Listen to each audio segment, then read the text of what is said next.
Have you ever watched a video from Hillsong or Gateway Worship and noticed all of the singers that they have on stage? Besides the energy that these singers bring to the stage visually, these vocal channels actually add quite a bit to the audio mix as well. So here's a few tips about arranging your worship band using gang vocals and the power of everybody singing melody. Hey, it's Dave Dolphin at practicalworshipblog.com, sharing ideas, tips, and practical advice for the everyday worship leader. And the way that we arrange our band and our songs is that we can have anywhere from 4 to 7 singers on the stage. One singer is leading the song, one is providing harmony as needed, the rest are only singing melody in the bigger sections of the song like choruses and parts of the bridge. We call these additional singers gang vocals. We used to just have 4 singers on the front line of the stage, but recently we've been experimenting with adding an ensemble of additional singers on the back riser between the keys and the drums. Now this is where our bass player would normally be, but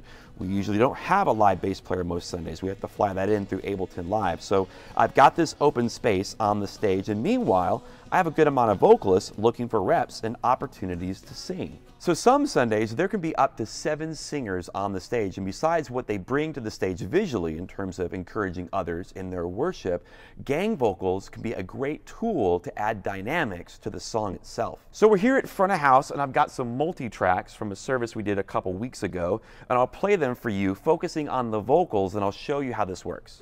So I'm going to play the chorus of this particular song from Sunday. This is everything. This is the full mix.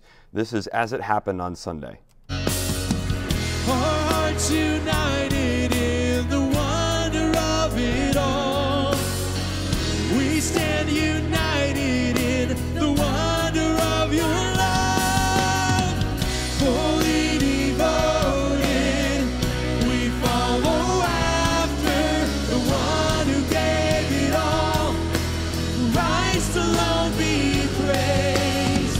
Fully devoted, we follow after the one who gave it all. Christ alone be praised.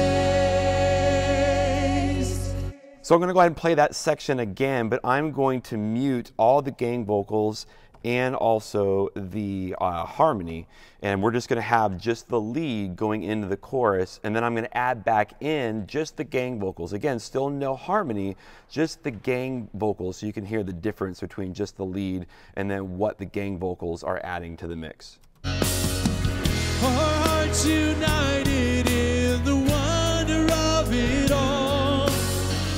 We stand united in the wonder of your love.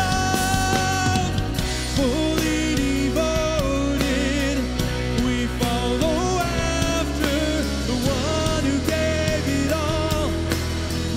Now here's all the gang vocals minus the harmonies.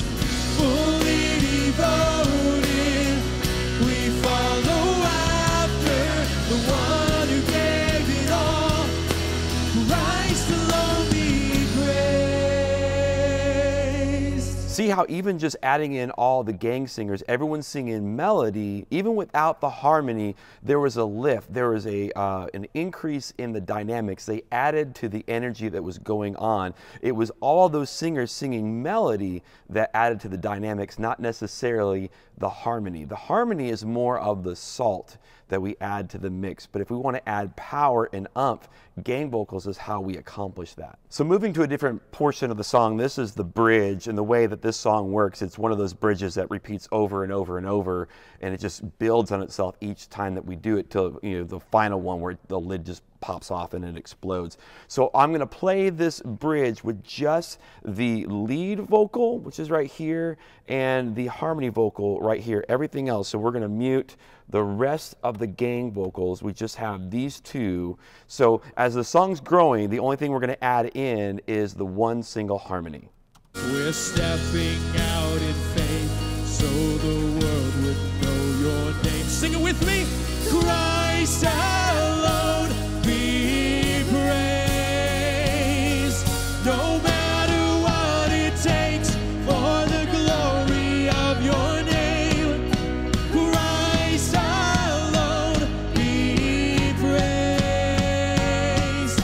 So let's play that same section of the song again, and instead of bringing in the one harmony, we're going to bring in all the gang vocals and no harmony. So we're going to mute the harmony, but I'm going to bring in the rest of the gang vocals. So when we get to the repeat of the bridge, what gives it the is the gang, but we're not going to do harmony. This is what that sounds like. We're stepping out in faith so the world would know your name. Sing it with me. Christ alone be praised. Here's all the gang right here. No matter what it takes for the glory of your name, Christ alone be praised.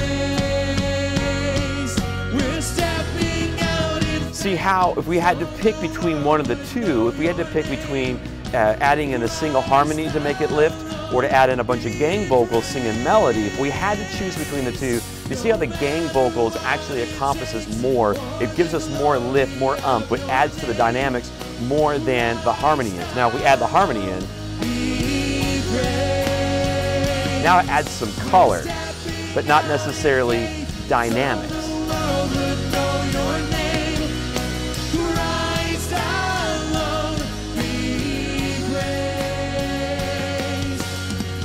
Something else I kind of want to point out while I'm here is just in terms of how we arrange the vocals. I want you to notice something. When we play this part of the bridge, notice how the lead and the harmony actually take it up going into the final repeat. Right here.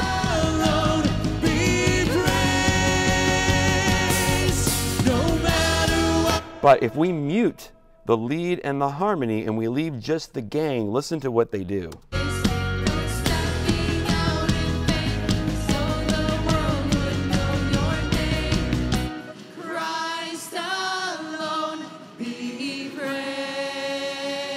See how they sing it normally? They don't take it up. They don't go up like they do.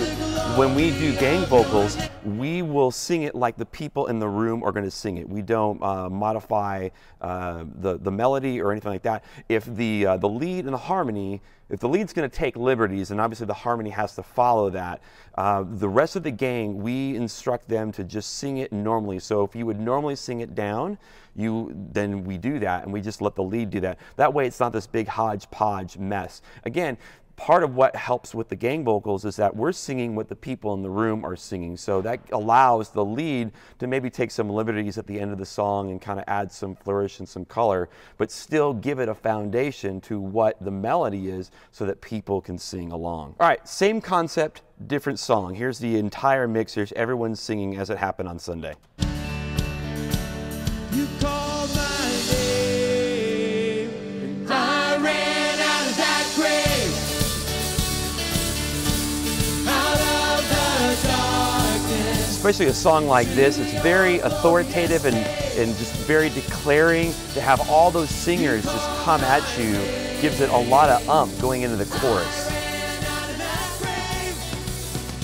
Okay, so let's just leave it the lead. So we're going to mute everyone else. So here's all the gang vocals and harmony and everything. They're all muted. It's just the lead. You called my name, and I ran out of that grave, out of the darkness. Not the same power, not the same power at all. Now if we add in the harmony, so just the lead and the harmony, oh, I got to do it this way, because they're all in the same VCA. Okay, so we have our lead and we have our harmony, same spot. The only thing we're going to do to lift it is we're going to add in the harmony. You called my name, and I ran out of that grave. It adds some color, but it doesn't add We want So compare that to if I had to pick between just one harmony or everyone singing melody. So we're going to mute the harmony, but everyone else comes into play, just the gang vocals, same thing. So no harmony, but gang vocals. You called my name, and I ran out of that grave.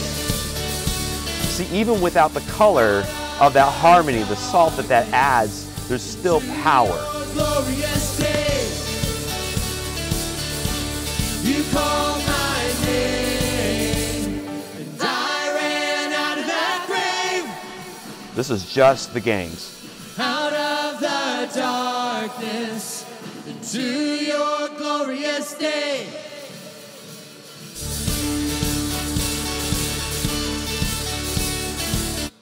Now, I'm not saying that you should never do harmony with the arrangements with your band. In fact, you heard that we had one person specifically assigned to sing harmony for our band. But I think when we're adding singers to our bands, we're very quick to add harmony parts as well. We're scared to have too many people singing the same thing, and now we've got 2, 3, 4 harmony parts, and we think that's going to add power. It's going to add color for sure, but not necessarily power. My point in this exercise is showing you the power of gang vocals, and if I had to choose between one person singing harmony or a bunch of people only singing melody, gang vocals are going to add to the power and the dynamics of a song every time. Now, you're definitely going to want to have a vocal rehearsal to work with all your singers and make sure that they're locked in, that their timing's the same, their phrasing's the same, we're taking our breaths at the same place. And you don't necessarily have to have everybody on mic when you do this. You can do a 15, 20-piece choir with everybody singing melody and still get the same effect. Well, here at Practical Worship, we love sharing ideas and tips and practical advice for the everyday worship leader with videos just like this one. So if you haven't already, consider subscribing to the channel. That way you're notified when new videos come online every single week. We also have a small little ebook called 20 Things I Wish I Knew 20 Years Ago. It's the advice that I've learned over the last 20 years of doing music ministry, and you can download it right now for free by going to practicalworshipblog.com.